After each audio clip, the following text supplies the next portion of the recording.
যে ডিটেনশন কেম্পৰ দেউতাক কাক কয়। আমাৰ এই মুছলমান ভাই ভনীসকলক বন্দী কৰিবৰ কাৰণে অসম চৰকাৰৰ পৰা 17,000 কোটি টকা ওলাই লৈ অসমৰ বিভিন্ন প্ৰান্তত ডিটেনশন কেম্প কৰিছিল। নুৰুল হুদা নিজে এজন চাউল চোৰ। নুৰুল হুদাৰ পুতেকটো হৈছে এটা তেল চোৰ। বাপেক চাউল চোৰ, পুতেক তেল চোৰ। আমাৰ এই কৰ্মীসকলক উৎসাহ উদ্দীপনা যোগাবৰ কাৰণে আজি আমাৰ গৰাজান জিলা পৰিষদ ভিত্তিত আমি কৰ্মী সভাৰ আহ্বান কৰিছোঁ। কিমান মানুহ হৈছে আপোনালোকে দেখিছে। ৰকিবুল হুছেইন, নুৰুল হুছেইন, অসম কংগ্ৰেছ দলে যে আমাৰ ওপৰত বিভিন্ন ধৰণে যে কথাবিলাক কৈ আছিলে যে সংখ্যালঘু এলেকাত বিজেপি দলৰ কোনো অস্তিত্ব নাই, ইয়াতেও 50,000 ভোটত জিকিব, সেইটো আজি আমি ইয়াতে আপোনালোকৰ আগত প্ৰমাণ কৰি দিলোঁ যে ৰকিবুল হুছেইন, প্ৰদ্যুৎ বৰদলৈ লগতে আৰু 5জন MLA লৈ এই হাতীপুখুৰীতেই যি মিটিং কৰিছিলে সেই সভাত মাত্ৰ 200 মানুহ হৈছিলে। আজিৰ সভাত প্ৰায় 5,000তকৈ অধিক মানুহ, সংখ্যালঘু মানুহ ওলাই আহিছে আৰু ভাৰতীয় জনতা পাৰ্টি আৰু অসম গণ পৰিষদ দলৰ সমৰ্থনত তেওঁলোক ওলাই আহিছে। তেওঁলোক উন্নয়নৰ লগত আছে। আগন্তুক পঞ্চায়ত নিৰ্বাচন আৰু বিধানসভা নিৰ্বাচনত এই গতি আৰু তীব্ৰতৰ হ'ব। ইয়াত যিমান মানুহ আহিছে অহা বিধানসভা নিৰ্বাচনলৈকে ইয়াতকৈ দুগুণ মানুহ ওলাই আহিব আৰু এই ৰূপহী চামগুৰি সমষ্টিত এইবাৰ ভাৰতীয় জনতা পাৰ্টিৰ ইয়াতে জয়যুক্ত হ'ব। ইয়াতে ভাৰতীয় জনতা পাৰ্টিৰ ৰণডংকা বাজিব। ইয়াতে যোনফালে যায় ইয়াৰ আকাশে বতাহে অকল এটা নামেই উচ্চাৰিত হ'ব, সেইটো হৈছে ভাৰতীয় জনতা পাৰ্টি আৰু ভাৰতীয় জনতা। আপোনালোকে লয়াৰ আছামলৈ যাওক, গৈ খবৰ কৰক যে ডিটেনশন কেম্পৰ দেউতাক কাক কয়। আমিতো কওঁ যে ৰকিবুল হুছেইন ডাঙৰীয়া ডিটেনশন কেম্প বনাইছে।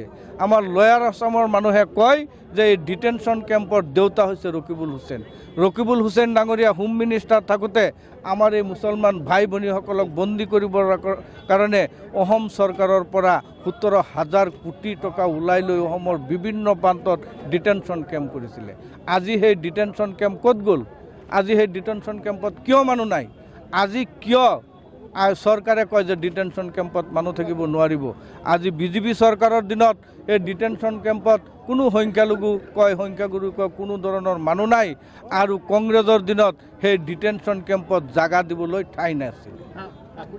এওঁলোকৰ কুকৰ্মৰ বিষয়ে যদি ক'বলৈ যাওঁ, নুৰুল হুদাৰ বিষয়ে যদি নুৰুল হুদাৰ কুকৰ্মৰ কথা যদি ক'বলৈ যাওঁ, ইয়াতে আপোনালোকক 3 ঘণ্টা 4 ঘণ্টা খাৰা কৰি ৰাখিব লাগিব। এই নুৰুল হুদাই চামগুৰি সমষ্টিৰ বিভিন্ন সমবায় সমিতিৰ চাউল চুৰ কৰি পেলাই কাৰ ঘৰত আছিলে সেই মানুহজন ইয়াত মোৰ লগত আছে। তাত আহি পেলাই ৰাতি শুই থাকে পুলিচৰ বয়ত। নুৰুল হুদা নিজে এজন চাউল চোৰ।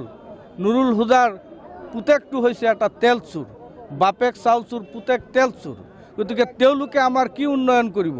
যিবিলাক মানুহে চুৰ কৰিব জানে সেইবিলাক মানুহে সংখ্যালঘু মানুহৰ উন্নয়ন কৰিব পাৰে নেকি? বিভিন্ন আপোনাৰ লঘুটো দেখিলেই কয়, নুৰুল হুদাই কয়, ৰকিবুল হুছেইন ডাঙৰীয়াই কয় গণতন্ত্ৰ ধ্বংস হৈছে। কংগ্ৰেছ চৰকাৰৰ দিনত যেতিয়া নুৰুল হুদাই ডাঙৰীয়াই আমাৰ PSC কমিটিৰ মানুহবিলাকক যেতিয়া নগাঁও টাউনত যেতিয়া পিটিছিলে, তেতিয়া গণতন্ত্ৰ ক'ত গৈছিলে? নুৰুল হুদাৰ বেৰুণীয়া গুণ্ডা বাহিনীয়ে যেতিয়া মোৱামাৰী অঞ্চলত আমাৰ এই শিক্ষিত যুৱতীসকলক যেতিয়া টানি চুচুৰি 3 দিন 4 দিন নি পেলাই জংঘলত ৰাখিছিলে, তেতিয়া গণতন্ত্ৰ ক'ত আছিলে? যেতিয়া দুখীয়া মানুহৰ ঘৰৰ টিনপাত নুৰুল হুদাৰ গুণ্ডা বাহিনী আৰু ৰকিবুল হুছেইনৰ গুণ্ডা বাহিনীয়ে টিনপাত খুলি নিছিলে, টিউবৱেল খুলি নিছিলে, কাৰেণ্টৰ মিটাৰ খুলি নিছিলে, তেতিয়া কি গণতন্ত্ৰ অসমত আছিলে নে নাই? সেই কথাটোৰ আগতে জবাব দিয়ক। এতিয়া হিমন্ত বিশ্ব শৰ্মা ডাঙৰীয়াৰ দিনত ইয়াতে গণতান্ত্ৰিকভাৱে আমি জীয়াই আছোঁ আৰু আগন্তুক দিনত এই গণতান্ত্ৰিক পদ্ধতিৰে এই চোৰবিলাকক আমি শাসনৰ গাদীৰ পৰা উফৰাই, শাসনততো তেওঁলোক আৰু 25 বছৰ 30 বছৰতো যাবই নোৱাৰে। এই MLA বিধায়ক যে হৈ আছে তাৰ পৰা নমাই এই চোৰসকলক ভাৰতীয় জনতা পাৰ্টীয়ে এই ৰূপহী চামগুৰি ডিং আদি দখল কৰিবলৈ গৈ আছে। আপোনালোকে চাই